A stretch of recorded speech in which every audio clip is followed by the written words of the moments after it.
I picked up micro brittle starfish for my 2.6 gallon aquarium from Top Shelf Aquatics. They came alive and nicely packaged, so I went straight to acclimating them.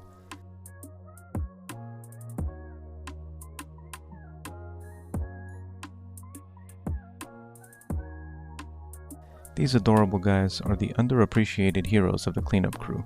They nestle deep within rocks and crevices and quietly consume detritus and organic matter, keeping things clean.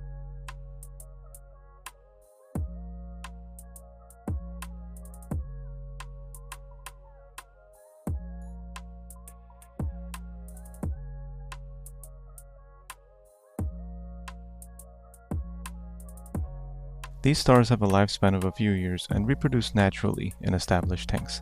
You won't see them out in the open, but if you pay close attention, you might catch an occasional arm sticking out. 10 out of 10, highly recommended.